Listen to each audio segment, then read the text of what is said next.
Law सिर्फ punishment के लिए नहीं होता, लॉ जो है बैलेंस और फेयरनेस के लिए भी होता है।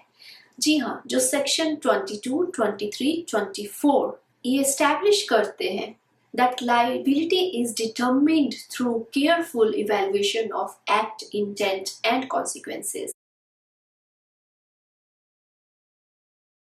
तो चलिए अब हम इन सेक्शंस को डिटेल में समझते हैं। जैसे कि आपको पता है हम जनरल एक्सेप्शंस कर रहे हैं, तो आज जो हमारी जनरल एक्सेप्शन होगी चैप्टर 3 की, तो कौन कौन सी जनरल एक्सेप्शंस है जिसे हम डिफेंसेस भी बोलते हैं। ठीक है, तो आज जो हम डिफेंसेस यानी जनरल एक्सेप्शंस करने वाले हैं वो है सेक्शन 22 से लेके 24 तक।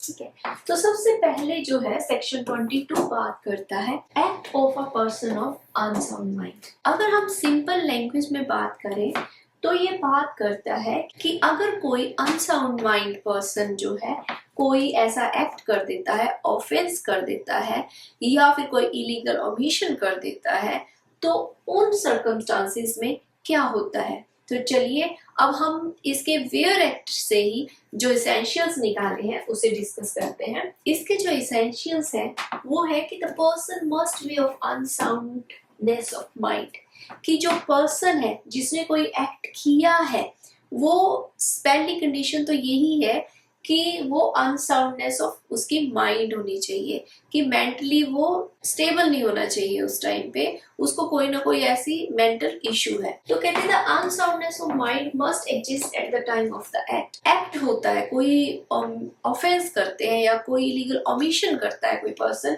तो उस टाइम पे वो जो अनसाउंडनेस ऑफ माइंड है वो एग्जिस्ट करी होनी चाहिए। फिर कहते हैं defect of mind must cause the incapacity, और कहते हैं इसी अनसाउंडनेस ऑफ माइंड की वजह से ही वो माइंड में जो डिफेक्ट पड़ता है, ठीक है, इस अनसाउंडनेस से वही कॉज होना चाहिए इनकैपेसिटी का।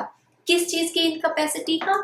इस चीज की इनकैपेसिटी का कि वो पर्सन नहीं समझ सका कि जो वो एक्ट कर रहा है उसका नेचर क्या है, और इनकैपेबल है वो इस चीज को भी जानने के लिए कि जो वो एक्ट कर रहा है वो रोंग है या फिर कंट्रेरी टू लॉ है। तो इसके ये इसेंशियल एलिमेंट्स है। और अगर कोई क्लेम करता है ये डिफेंस अनसाउंडनेस ऑफ माइंड का, जो इसका बर्डन ऑफ प्रूफ रहता है वो किस पे रहता है? अक्यूज्ड पे। अक्यूज्ड को प्रूव करना पड़ता है। अगर कोर्ट सेटिस्फाइड होता है who claims for the defense of unsoundness of mind, he or she may get the protection of this section। इसमें सबसे important जो हम डिस्कस करेंगे वो करेंगे मैकनॉटन रूल, क्योंकि इसी केस की वजह से ये डिफेंस अवेलेबल हुआ था। तो इस केस में क्या हुआ था, पील जो थे उस टाइम के प्राइम मिनिस्टर थे और उनके एक सेक्रेटरी थे, और सेक्रेटरी का नाम था एडवर्ड ड्रमंड। अब जो ये मैकनॉटन था, डैनियल मैकनॉटन, इसे ऐसे लग रहा था कि जो ये रॉबर्ट पील है, जो गवर्नमेंट है, वो उसे मारना चाहती है। तो इस चक्कर में उसने जो है, जो ड्रमंड थे, सोचा कि वही रॉबर्ट पील है, तो उसने ड्रमंड को मार दिया। और इस पर्सन को जो है पैरानाइड डिल्यूजन्स हो रहे थे, तो उसने डिफेंस लिया ऑफ इंसैनिटी। जब डिसाइड हुआ केस तो उसे गिल्टी नहीं माना गया। तो फिर इस केस से ही ये मैकनॉटन रूल जो है वो निकल के आया।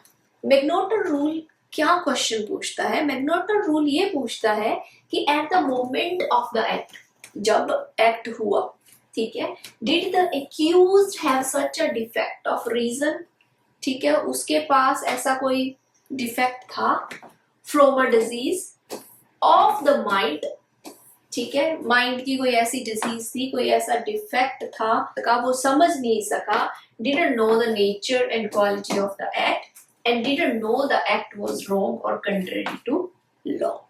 अब हम इस सेक्शन की एग्जांपल लेते हैं समझने की। मान लो ए है, ठीक है, वो बड़ी किसी सिवियर मेंटल प्रॉब्लम से जो है ग्रसित है, तो वो लाइब्रेरी गया। उसको लगा कि लाइब्रेरी ही मेरा घर है, तो वो शेल्फ से बुक्स उतारने लगा, इधर उधर रखने लगा, अपना सामान अरेंज करने लगा। तो इस सिनेरियो में क्या होगा, जो ए है अगर वो डिफेंस लेता है इंसैनिटी का, तो उसे जो है कोर्ट में ये सारी चीजें जो है वो बतानी पड़ेगी, प्रूफ करनी पड़ेगी। और अगर कोर्ट सेटिस्फाइड होता है, so A may get the protection of this section. Next हम देखते हैं medical insanity versus legal insanity. कहने का मतलब जो मेडिकल इंसैनिटी है वो एक क्लिनिकल डायग्नोसिस है, ठीक है, कि डॉक्टर बोलता है कि इस पर्सन को जो है मेंटल डिसऑर्डर है। और जो लीगल इंसैनिटी है, हम बोल सकते हैं कि जो डिसऑर्डर है इस किसी पर्सन को, जिसने उस डिसऑर्डर की वजह से he was unable to understand the act or its wrongness at the time। तो मतलब कि जो भी मेंटल डिसऑर्डर है उससे कोई ऐसी सिचुएशन पैदा हो रही है कि जिससे उस पर्सन को एक्ट अंडरस्टैंड नहीं हुआ और उसकी रॉन्गनेस अंडरस्टैंड नहीं हुई at the time of the act. अब बात आ जाती है कि क्या सारी मेडिकल इंसैनिटी जो है वो लीगल इंसैनिटी है? तो हम बोल सकते हैं कि जो भी लीगल इंसैनिटीज है वो मेडिकल इंसैनिटी से फ्लॉ करती है, ठीक है, कि मेडिकल कंडीशन से फ्लॉ करती है। बट जितनी भी मेडिकल कंडीशंस हैं, ठीक, उसका जरूरी नहीं है that creates a legal insanity, right. तो ये चीज अंडरस्टैंड करनी जरूरी है कि जो मेडिकल कंडीशंस हैं वो जरूरी नहीं कि सारी मेडिकल कंडीशंस जो है लीगल इंसैनिटी हो, पर जितनी भी लीगल इंसैनिटीज हैं वो ऑब्वियसली किसी ना किसी मेडिकल इंसैनिटी से फ्लो कर सकती है। So overall we can say that not everyone with a mental problem is protected under this section. It must be proven that their mind was unsound when the act happened. तो section 22 ये बताता है कि अगर एक person कोई act commit करता है उस दौरान जब वो अनसाउंड माइंड का है, इनसेन है, ठीक है, at that time and could not understand the nature of act और रॉन्गफुलनेस ऑफ द एक्ट, तो वो ऑफेंस नहीं होगा। बेस्ड ऑन मैग्नॉटन रूल बात करें जो 1843 का केस है, इसके according a person is not responsible if due to mental illness they didn't know what they were doing और दैट इट वाज रॉन्ग। दो तरह की इंसैनिटीज दी गई हैं, एक मेडिकल इंसैनिटी, एक लीगल इंसैनिटी। जो मेडिकल इंसैनिटी है वो बात करता है मेडिकल कंसेप्ट की कि कोई मेंटल डिसऑर्डर की, और लीगल इंसैनिटी बात करती है लीगल कंसेप्ट की। लाइक मेंटल इलनेस तो है बट वो इस हद तक है कि that destroys the ability to know right from wrong. अगर देखा जाए कि सेक्शन 22 में लीगल इंसैनिटी ही एक्सेप्टेड है एज ए डिफेंस। तो जो बर्डन ऑफ प्रूफ है, जैसे हमने पहले किया, जो बर्डन ऑफ प्रूफ है that lies on the accused to show they were insane at the time of the act. हम बात करते हैं सेक्शन 23 की और सेक्शन 24 की। ये बात करता है इंटॉक्सिकेशन की।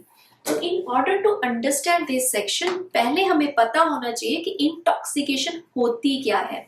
जो इंटॉक्सिकेशन मीन नशे में, जब आपने कोई ड्रग ली है, अल्कोहल ली है या किसी सब्सटेंस का यूज किया है, तो आप इंटॉक्सिकेशन में हो, ठीक है, आप नशे में हो।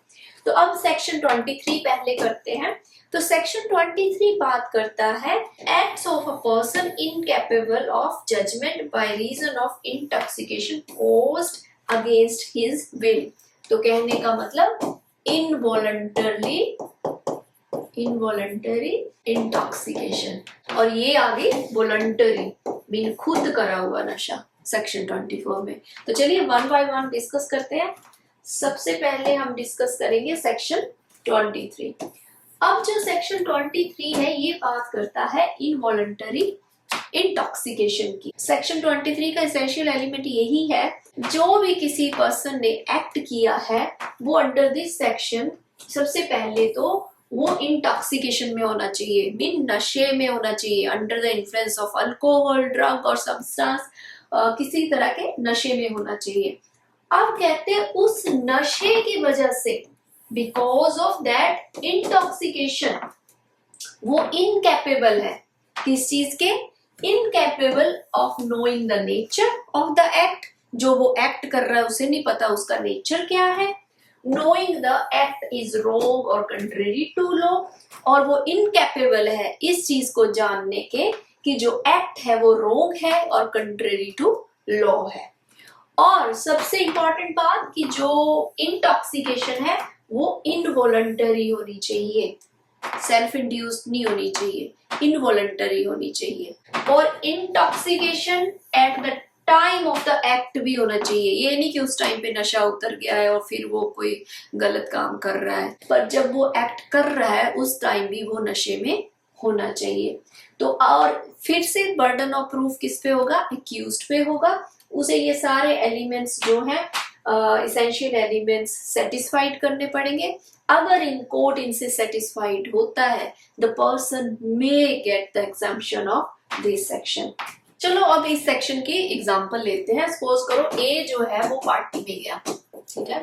पार्टी में क्या हुआ कि उसे किसी ने ना उसकी ड्रिंक स्पाइक कर दी, या फिर क्या हुआ कि किसी ने बोला कि ये कोल्ड ड्रिंक है और उसके फ्रेंड ने उसे जानबूझ के कोई ड्रिंक पिला दी और अब उसे नशा हो गया, इंटॉक्सिकेटेड हो गया।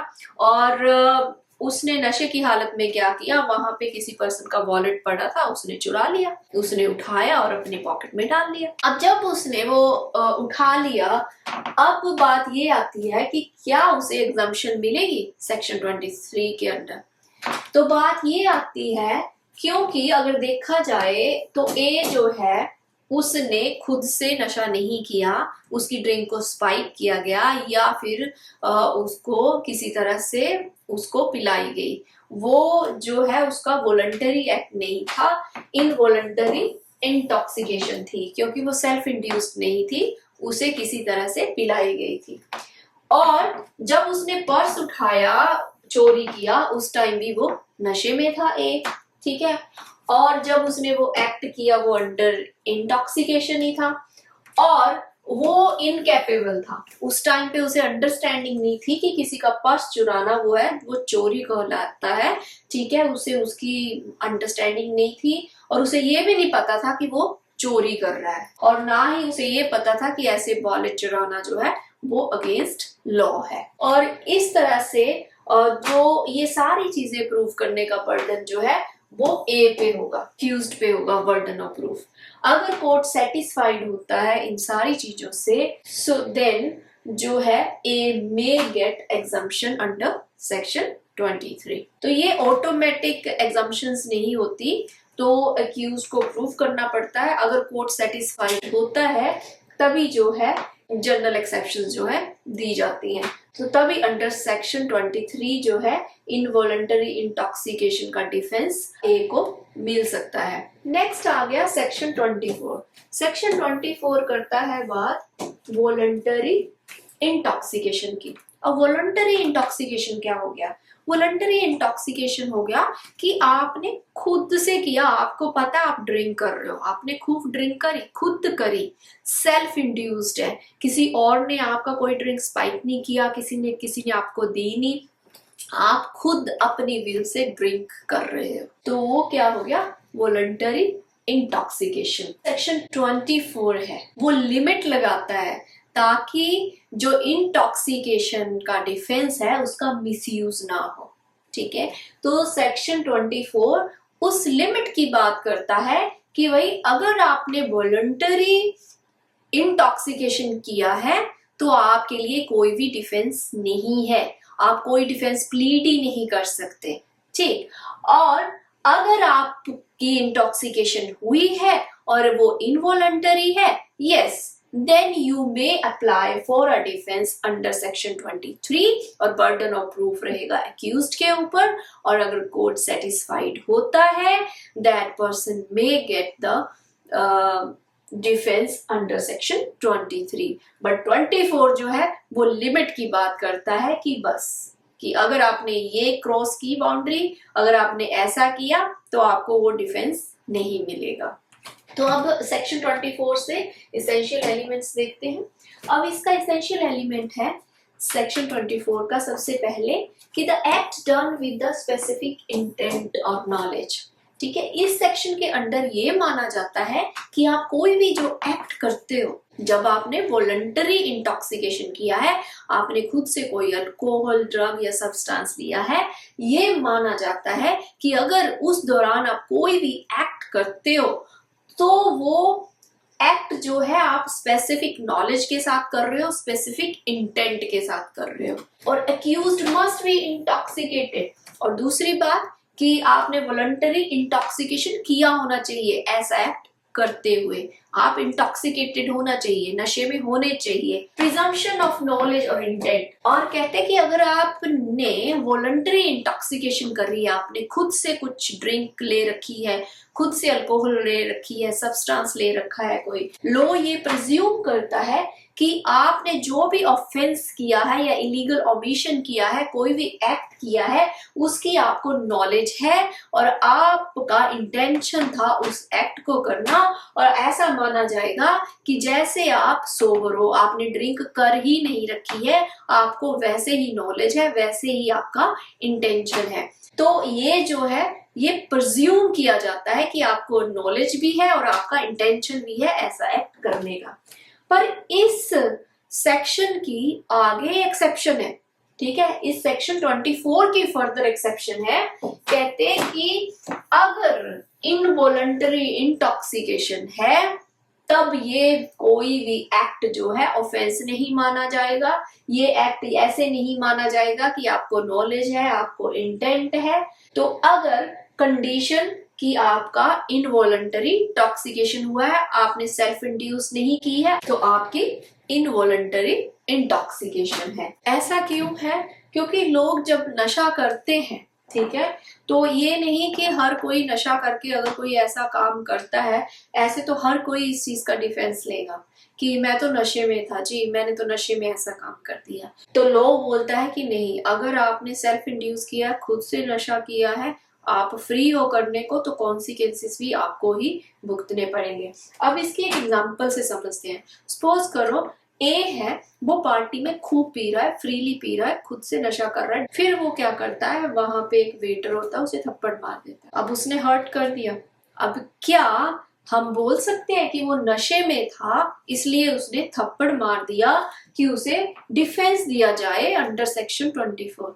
तो कहते नहीं, उसे डिफेंस नहीं मिलेगा सेक्शन 24 के अंडर, क्योंकि माना जाएगा कि जब उसने थप्पड़ मारा कि वो सोबर है, उसे ऑलरेडी उसका इंटेंशन ही थप्पड़ मारना था और उसे अपने एक्ट का नॉलेज था, जो भी वो एक्ट कर रहा था, और उसे उसके बारे में पता था कि ये एक्ट रॉन्ग है और उसे पता था कि ये कंट्रेरी टू लॉ है। तो लॉ जो है ऐसे प्रिज्यूम करता है, तो उसे जो है इस सेक्शन 24 के अंदर कोई भी एग्जम्पशन नहीं मिलेगी।